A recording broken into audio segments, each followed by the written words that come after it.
Sog'lomlashtirish oyligi doirasida aholi uchun bepul tibbiy ko'riklari tashkillanmoqda. Ushbu ko'riklarda shifoxonaga bora olmaydigan bemorlar uchun ham maxsus ko'riklar tashkillanib, shifokorlar jamoasi xonadonma-xonadon yurib, bemorlarning holidan xabar olishmoqda. Zarur tavsiyalar berilib, bepul dori-darmonlar ham taqdim etilyapti. Bundan esa aholi vakillari behad mamnun ekanliklarini bildirdilar. Bu esa tibbiyotdagi islohotlardan inson qadri ulug'lanayotganligidan dalolatdir. Farg'ona tumani ko'p tarmoqli markaziy poliklinikaning malakali mutaxassislaridan iborat jamoa Go'zalxon Nasriddinovaning xonadoniga yo'l oldi. Shifoxonaga bora olmagan 67 yoshli onaxon zamonaviy asbob-uskunalar yordamida tekshiruvdan o'tkazildi. Go'zalxon ona nafaqat dori-darmonlar, balki shifokorlarning ularga ko'rsatayotgan g'amxo'rliklari va shirin so'zlari bois qayta hayotga qaytayotganligini ta'kidladilar. Onam bir necha kundan buyon bezovta bo'layotgan edi. Shifokorlarning kelganini ko'rib quvonib ketdik, deydi Nargiza opa.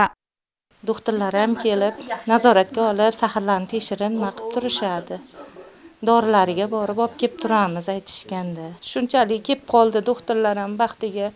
2 kundan shaqa aytayotdi, boshim og'riyapti, chidamayapman deb nima qilyapti. Shunchalik yo'llama berishdi, yotqizamiz, xudo xolasa. Alloh shifolarini berib, sog'qina bo'lib qolsalar bo'ldi bizga. Shifokorlardan minnatdan minnatdormiz.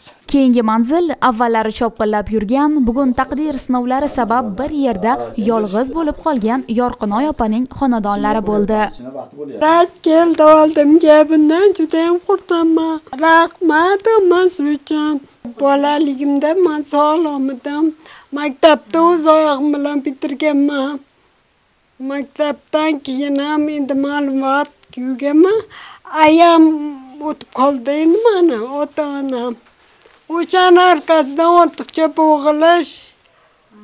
Alima qo'rqib ketdim albatta. Shuni arkasidan nima ham to'xtab qoldi.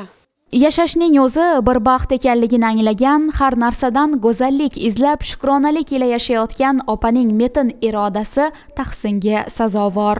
Bu oilada esa hayot sinovlari qiyinroq kechmoqda. 2 nafar farzandning imkoniyati cheklangan. Mutaxassislar ularni tekshirib, kerakli tavsiyalarni berdilar. Zarur dori-darmonlar topshirildi. Hamyurtlarimiz ko'zlarida shukronalik, yuzlarida samimiyat ila qo'llarini duoga ochishganida shifokorlar ham biz ham mamnun bo'ldik. Zero har kim malakali tibbiy xizmatdan foydalanish huquqiga egadir.